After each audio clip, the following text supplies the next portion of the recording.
Bismillahirrahmanirrahim. Assalamu alaikum. Welcome to PMS Punjab 2021 and today we are going to cover social work lecture number 6 which is social institutions. इस पे बात करने से पहले आपको बताते चलें कि सोशल वर्क की जो लेक्चर्स कंप्लीट हो चुके हैं उनके थंबनेल्स आपके सामने आ रहे हैं। आपने अगर अभी तक ये लेक्चर नहीं देखे तो सोशल वर्क की प्लेलिस्ट में जाके आप ये लेक्चर्स देख सकते हैं। तो चलिए अब बात करते हैं सोशल इंस्टीट्यूशंस की। देखें, सोशल इंस्टीट्यूशन या इंस्टीट्यूशन से क्या मुराद है। इसको हम इस तरह से लेते हैं कि हर सोसाइटी की अपनी कुछ ज़रूरियात होती है जो कि उसके रहने वाले लोग जो हैं वो उस सोसाइटी के जो मेंबर्स हैं वो कोशिश करते हैं कि वो ज़रूरियात पूरी की जाएं। एज अ सोसाइटी जो होल वो ज़रूरियात पूरी की जाए। बुनियादी तौर पे पहले हम इंस्टीट्यूशन को देखेंगे और फिर उसके बाद सोशल इंस्टीट्यूशन को देखेंगे। तो जो मेंबर्स की वो ज़रूरियात हैं उनको पूरा करने के लिए जो एक्टिविटीज़ की जाती हैं या जो नॉर्म्स फॉलो किए जाते हैं उसको इंस्टीट्यूशन बोला जाता है। An institution is a system of norms to achieve some goals और activity that people feel is important, जो कि लोग समझते हैं कि ये इम्पॉर्टेंट है। उस गोल या उस एक्टिविटी को करने के लिए जो हमारे पास नॉर्म्स होंगे या सिस्टम ऑफ नॉर्म्स होंगे या सिस्टम ऑफ बिलीफ्स होंगे उनको हम इंस्टीट्यूशन कहते हैं। इसका कतन ये मतलब नहीं कि इंस्टीट्यूशन कोई ऐसे जैसे फिज़िकल कोई बिल्डिंग होगी या कोई अदारा है, ठीक है। इसका बिलीव्स भी हो सकते हैं, ये आइडियाज़ भी हो सकते हैं, ये एब्स्ट्रैक्ट चीज़ भी हो सकती है। तो इंस्टीट्यूशन से आगे बढ़ते हैं तो अब देखते हैं social institution. Social institution is the social structure and machinery through which human society organizes, directs and executes. क्या ये काम करता है जी? Multifarious activities required to satisfy human needs. तो पहले हमने जो बात की थी कि सोसाइटी के अंदर जो सोशल नीड्स होती हैं, मेंबर्स की कोशिश होती है कि उन नीड्स को पूरा किया जाए और अपनी जो इन नीड्स की सेटिस्फेक्शन की जाए। तो उसके लिए जब आप सोशल स्ट्रक्चर को और सोशल मशीनरी को उस तरह से यूज़ करते हैं कि वो ह्यूमन नीड्स को पूरा करे तो वो एक सोशल इंस्टीट्यूशन बनता है। एग्ज़ाम्पल के तौर पे आगे हम पढ़ेंगे भी सही। फैमिली एक इंस्टीट्यूशन है और इस फैमिली के इंस्टीट्यूशन से इंडिविजुअल क्या ज़रूरियात पूरी कर रहा है। इंडिविजुअल जो है वो अपनी सोसाइटी को बढ़ा रहा है, ठीक है। उसमें रिप्रोडक्शन हो रही है, रिप्लेसमेंट हो रही है। जो लोग एजेड हैं, जो जिनकी डेथ हो रही है वो रिप्लेस हो रहे हैं। तो सोसाइटी एक एज अ सॉलिड कोहेरेंट चीज़ जो है वो आगे बढ़ रही है। लेकिन वो उसका यूनिट क्या है सोसाइटी का? वो फैमिली है। और फैमिली कैसे बन रही है? अपने यूनिट से, इंडिविजुअल से। तो ये बुनियादी तौर पे जो फैमिली की नीड और इसको इस सोशलाइजेशन की नीड को पूरा करने के लिए जो इंस्टीट्यूशन काम कर रहा है वो है फैमिली। इसी तरह बच्चों की, जब बच्चा पैदा होता है फिर उसके बाद वो बड़ा होता है तो उसकी जो एजुकेशन है, उसकी जो ग्रूमिंग है, उसने जो कल्चर को लर्न करना है, उसने जो सोसाइटी की वैल्यूज़ को फॉलो करना है, तो वो कहाँ से करेगा? वो डेफिनेटली स्कूल से करेगा। तो स्कूलिंग के लिए जो इंस्टीट्यूशन है दैट इज़ एजुकेशनल इंस्टीट्यूशन। वो सिर्फ स्कूल नहीं, वो और भी अदारे हो सकते हैं, ठीक है। तो बुनियादी तौर पे इंस्टीट्यूशन का काम ये है कि सोशल स्ट्रक्चर और मशीनरी जो है वो इस तरह से यूटिलाइज़ की जाए कि ह्यूमन नीड्स जो है वो पूरी हो जाए।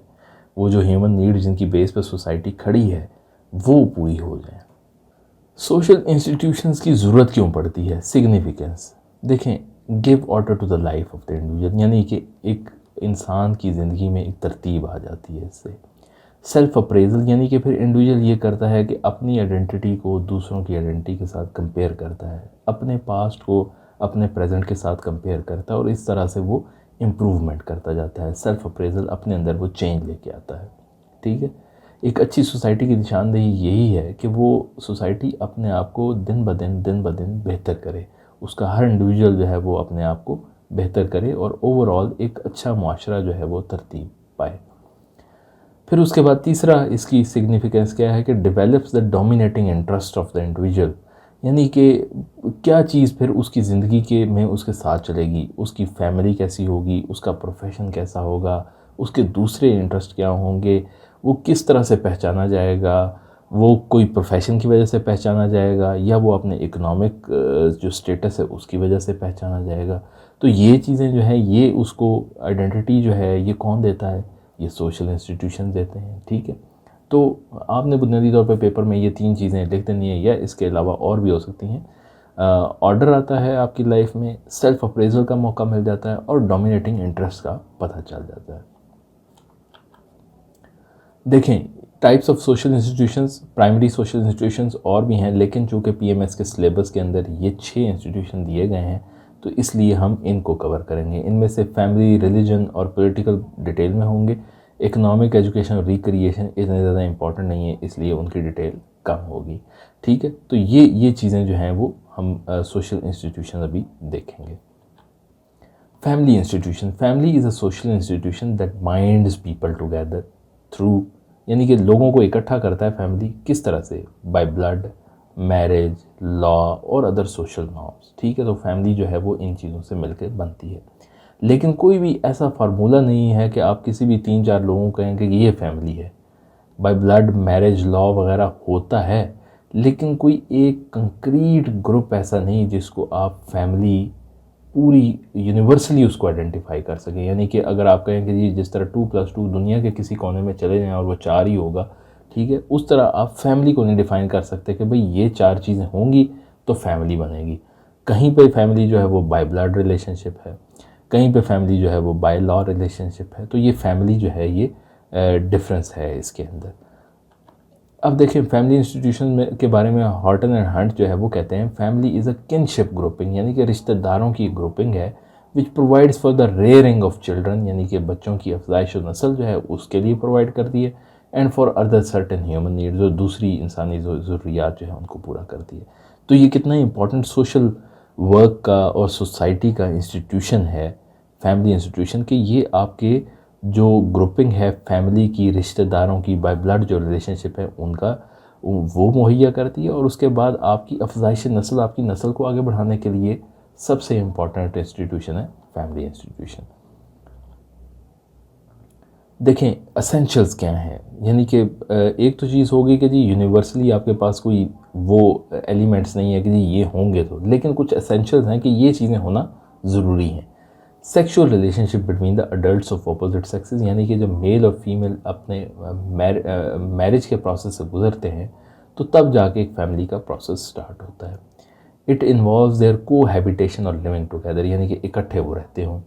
Relative permanence of their relationship between them, यानी कि रिलेशनशिप जो है वो जो कॉन्ट्रैक्ट है वो परमानेंट नेचर का होना चाहिए, यानी कि शादी है तो वो अब इकट्ठे ही रहेंगे।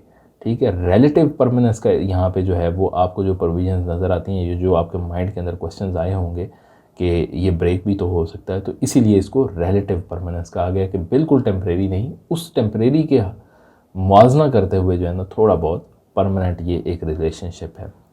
और relationship is culturally defined and societally sanctioned, यानी कि ये बेसिकली मैरिज का जो ये है अपना रिलेशनशिप, ये कल्चरली भी एक्सेप्टेबल है और सोसाइटिकली, यानी सोसाइटी इसको अप्रूव करती है कि मैरिज जो है वो दो अननोन मेल और फीमेल ऑपोजिट सेक्सेस का, मेल और फीमेल का जो है वो इकट्ठा एक रहना है, रिलेशनशिप है, और उससे जो है वो आगे सोसाइटी आगे बढ़ती है। तो ये बेसिक एसेंशियल्स ऑफ फैमिली हैं। टाइप्स ऑफ फैमिलीज़, ये आप अगर बुक्स पढ़ेंगे तो बहुत लंबा चौड़ा कवर किया होता है, लेकिन आप शॉर्ट सा इसको देख लें, कोई इसमें मुश्किल नहीं है। फैमिली ऑफ ओरिएंटेशन वो होती है जहाँ पे बच्चा पैदा होता है, वो उसकी फैमिली ऑफ ओरिएंटेशन बनती है। फैमिली ऑफ प्रोक्रिएटिंग जो है वो होती है जहाँ पे वो शादी के बाद रहना शुरू करता है। शादी के बाद जो उसकी मेल हो या फीमेल हो, उसकी जो फैमिली बनेगी वो फैमिली ऑफ प्रोक्रिएशन है। ठीक है, फिर उसके बाद मैरिज के हवाले से डिस्टिंक्शन है। मोनोगेमस होती है एक हस्बैंड और एक वाइफ एक टाइम के ऊपर। ठीक है, पॉलीगेमस होती है एक हस्बैंड और उसकी बहुत सारी वाइफ्स।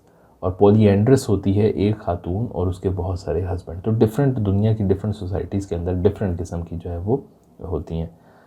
पाकिस्तानी सोसाइटी के अंदर मोनोगेमस मोस्टली है, लेकिन चूँकि हमारा थोड़ा सा इंक्लाइंड है रिलीजन के हवाले से भी, तो एक हस्बैंड और उसकी वाइफ ज़्यादा भी हो सकती हैं।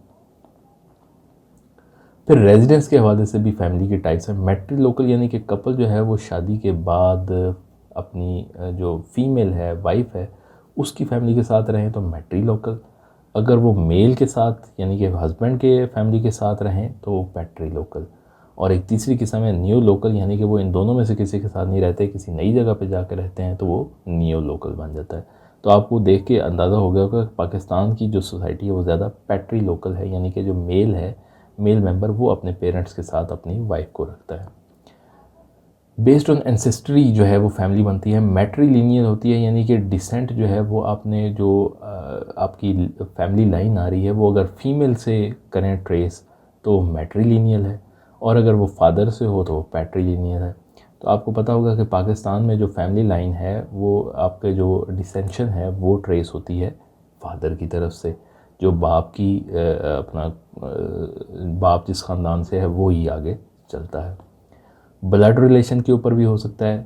कंज्यूगल होता है जनाब, इसको हम न्यूक्लियर भी कहते हैं, पेरेंट्स और उनके बच्चे सिर्फ, और मोस्टली बाकी जो ब्लड रिलेशंस होते हैं उससे वो कट ऑफ होते हैं, तो ये कंज्यूगल है।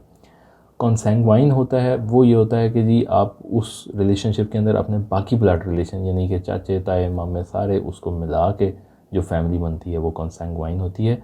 और जो रूरल एरियाज़ में हमारी जो हैं सोसाइटीज़ अपना कम्युनिटीज़ रहती हैं वो बेसिकली इस टाइप की फैमिली हैं।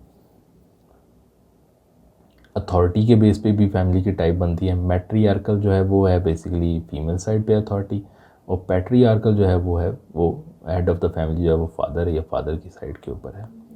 इसी तरह साइज़ और स्ट्रक्चर ऑफ द फैमिली जो न्यूक्लियर है वो बिल्कुल स्मॉल ग्रुप है, पेरेंट और उसके बच्चे। जॉइंट है, जॉइंट फैमिली सिस्टम यानी कि 3 जनरेशन, दादा बेटा, ये बाप दादा बाप और आगे उसके बच्चे, ये 3 जनरेशन इकट्ठे रहते हैं। तो मोस्टली पाकिस्तान के अंदर जो है वो जॉइंट फैमिली है, और शहरों के अंदर जो है वो न्यूक्लियर फैमिली है।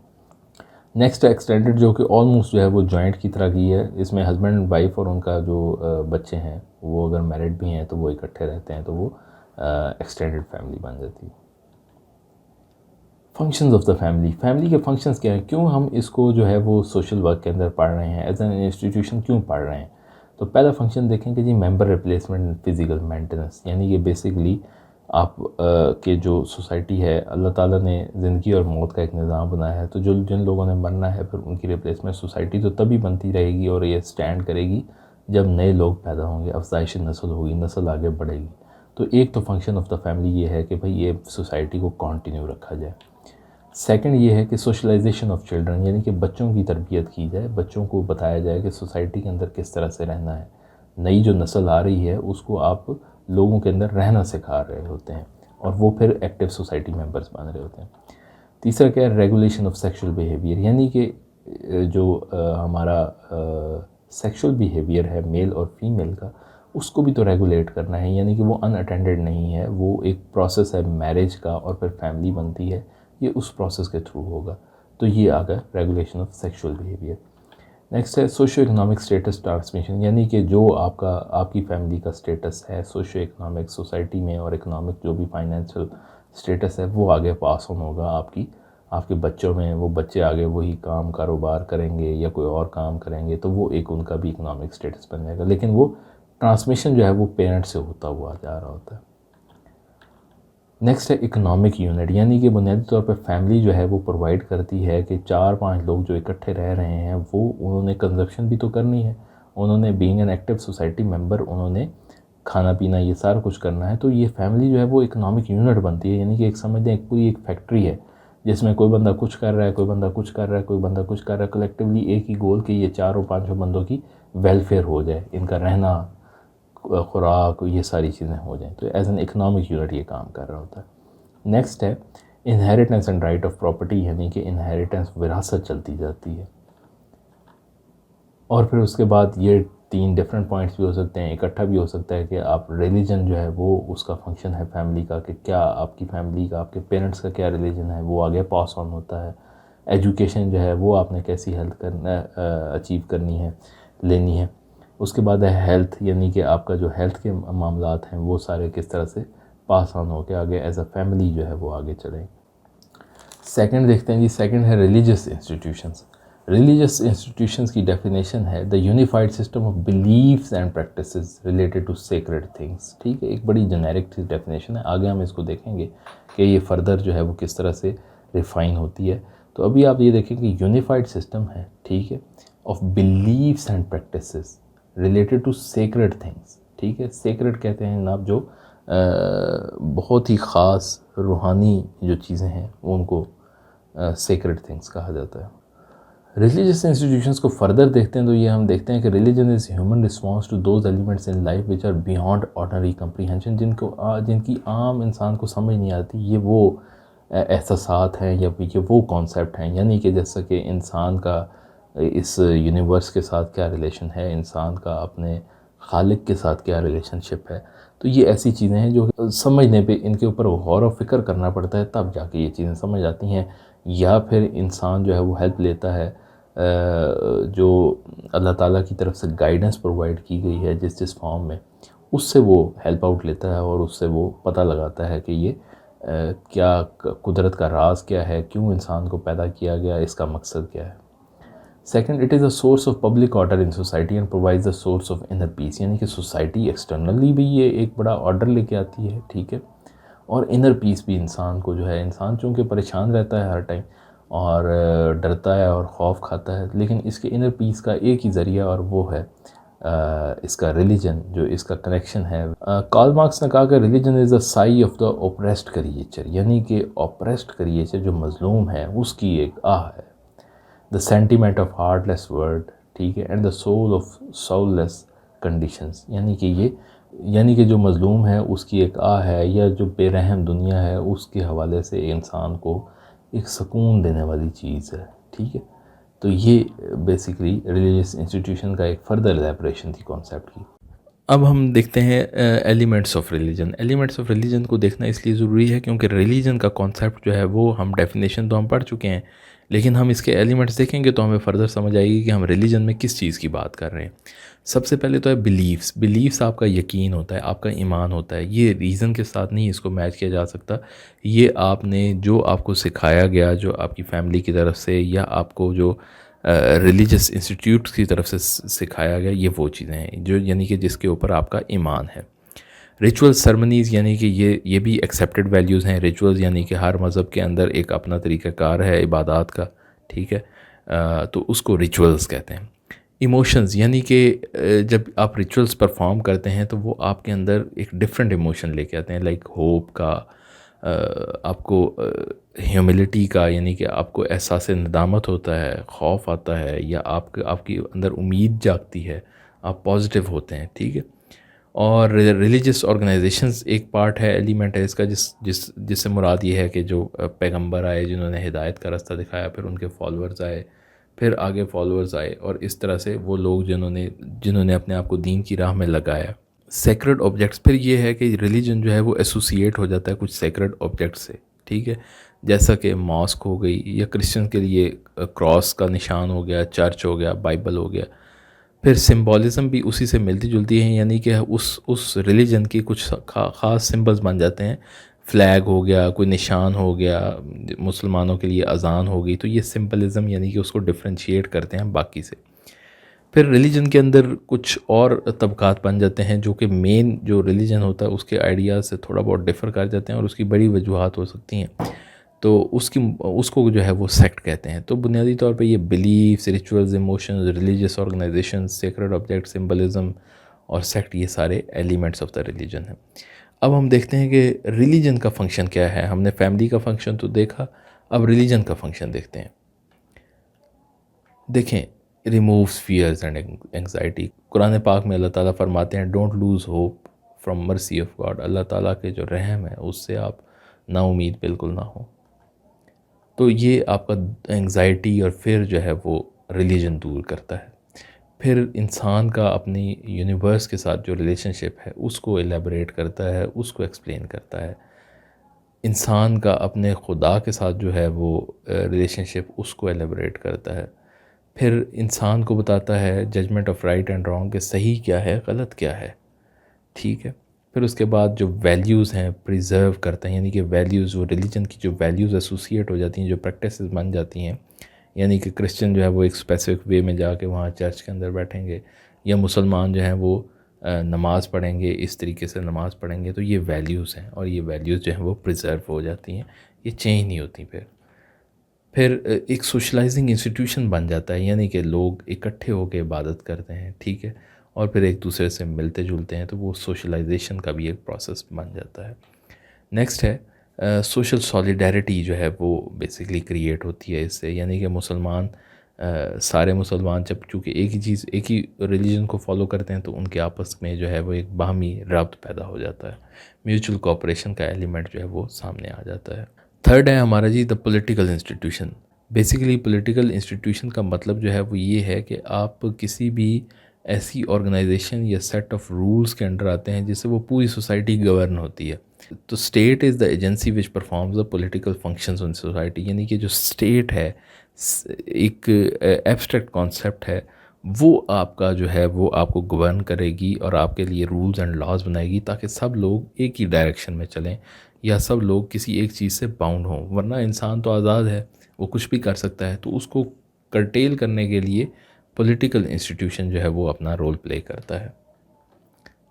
देखें, state is the sovereign political organisation of the individuals occupying a definite territory. एक तो हमें यह बात पता चली कि सॉवरन होती है, उसके ऊपर किसी किस्म का कोई इन्फ्लुएंस नहीं होता, वो ख़ुद मुख्तार होती है, आज़ाद होती है, ठीक है। वो उन्हीं लोगों ने बनाई होती है और अपने लिए बनाई होती है, यानी कि वो लोग मिल के ये फ़ैसला करते हैं कि जी ये इस तरह से ये रूल्स हमारे ऊपर बनेंगे और ये लोग वो जो है वो रूल्स को फॉलो करवाएंगे। Greek philosophers have viewed the state as a natural and necessary institution coming out of political needs of man, जो यानी कि सियासी ज़रूरियात हैं उनके लिए पूरा करने के लिए जो इंस्टीट्यूशन बनेगा वो पॉलिटिकल है। Sociologists define the state as an association which legally maintains order within a community। तो जो हम पहले बात कर रहे थे कि सोसाइटी के अंदर जो है वो एक बेहंगम किस्म की सोसाइटी बन जाएगी अगर वो उसके अंदर कोई गवर्निंग बॉडी नहीं होगी। तो बुनियादी तौर पे ये ऑर्डर को जो है वो निज़ाम को चलाने के लिए पॉलिटिकल इंस्टीट्यूशन आते हैं। तो अब इन चीज़ों को पढ़ के हमें जो स्टेट की डेफिनेशन मिलती है वो ये है, a community of persons permanently occupying a fixed territory independent of external control and possessing an organized government। तो ये पॉलिटिकल इंस्टीट्यूशन आ जाता है। यहाँ पे एक छोटा सा कॉन्सेप्ट है, स्टेट और नेशन इंटरचेंजेबली भी यूज़ होते हैं लेकिन इनके अंदर डिफरेंस है। स्टेट बेसिकली है people organise for law within a definite territory, और नेशन क्या है, पीपल बाउंड टुगेदर साइकोलॉजिकली, यानी कि एक जैसा ख्याल रखने वाले एक नेशन बन जाते हैं। Statehood is an obligation enforceable by law, उसमें कानून आ जाता है, आइन आ जाता है। Nationhood is a condition of mind, लोगों के आपस के ख्यालात इकट्ठे हों तो वो नेशन बन जाती है। हाँ, लेकिन ये भी होता है, स्टेट में कंसिस्ट ऑफ वन नेशन, एक नेशन हो सकती है एक स्टेट के पास, जिस तरह रोमानिया, अल्बानिया वगैरह, या डिफरेंट नेशंस भी हो सकती हैं एक स्टेट के पास। जैसे इंडिया के अंदर बहुत सारी नेशंस बसती हैं, कनाडा के अंदर डिफरेंट नेशनलिटी के लोग रहते हैं, नेशंस हैं डिफरेंट, ठीक है। तो ये डिफरेंट नेशंस एक ही स्टेट के अंदर भी रह सकती हैं। इसी तरह एक ही नेशन जो है वो दो स्टेट्स के अंदर कन्वर्ट हो सकती है। जैसा कि एक नेशन थी जर्मन्स, वो ईस्ट एंड वेस्ट जर्मनी में कन्वर्ट हो गए, दो स्टेट्स बन गई। Koreans north and south Korea, ठीक है। तो लेकिन मोस्टली ये होता है कि जो एक ही स्टेट होती है उसी की एक ही नेशन होती है मोस्टली, लेकिन ऐसी सिचुएशन भी अक्कर होती हैं। तो ये एक छोटा सा डिफरेंस वैसे क्लैरिफिकेशन के लिए था, आप पेपर में लिखें ना लिखें ये आपकी मर्ज़ी है। अच्छा हाँ, ये भी एक छोटा सा कॉन्सेप्ट है, इसको इसीलिए सेपरेट स्लाइड में डाला गया है। Government is an element of state, जो गवर्नमेंट है वो स्टेट का एक एलिमेंट है, यानी कि स्टेट के अफेयर्स को रन करने के लिए जो बॉडी बनेगी, जो ऑर्गेनाइजेशन बनेगी वो गवर्नमेंट है।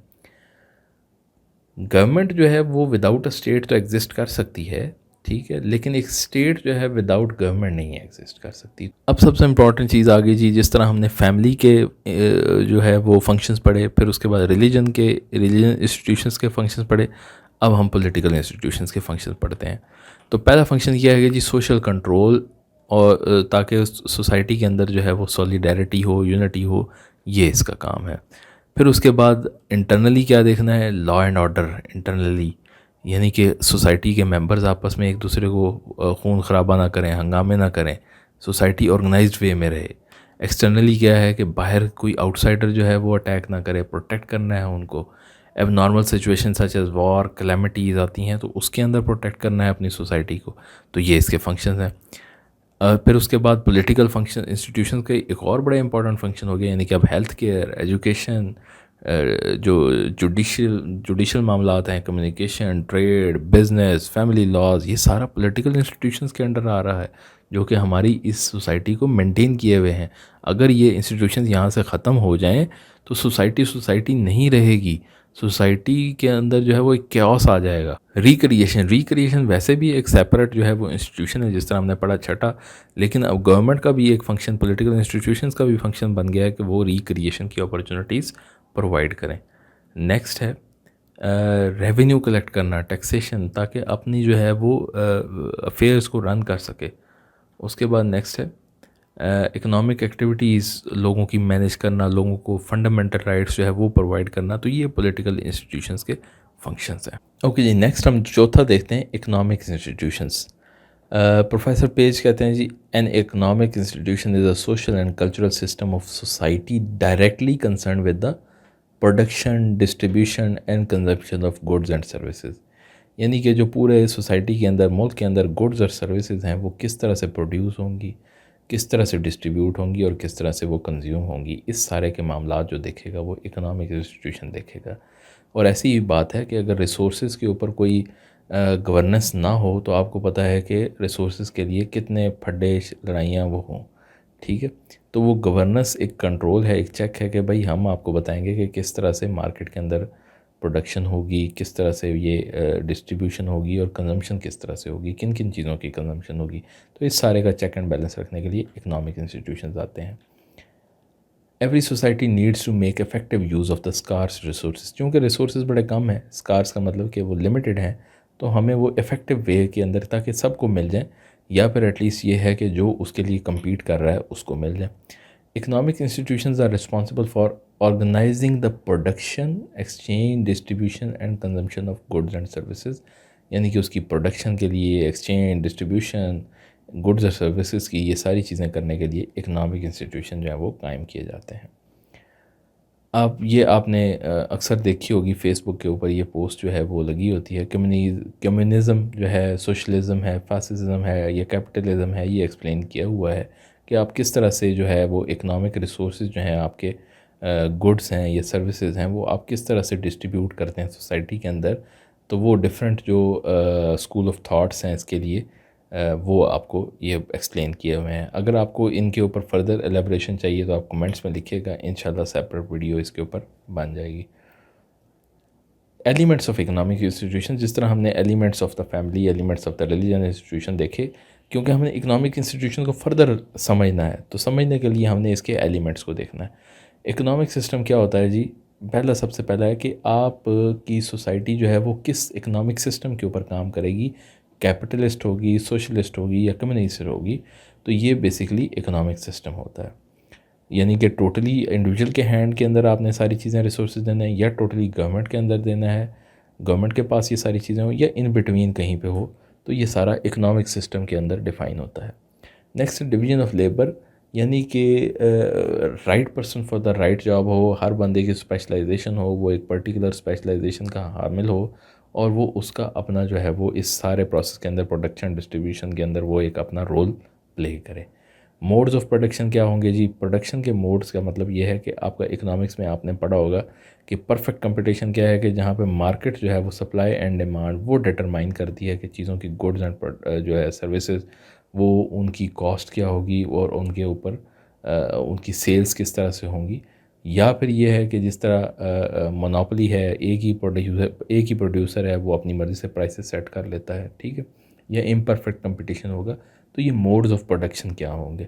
सोशल वर्क के अंदर आपको इनकी डिटेल्स के अंदर इतना जाने की ज़रूरत नहीं, सिर्फ ये गाइडेंस मतलब एलिमेंट्स में ज़रूर लिखिएगा कि मोड्स ऑफ प्रोडक्शन क्या है वो आइडेंटिफाई करना होता है।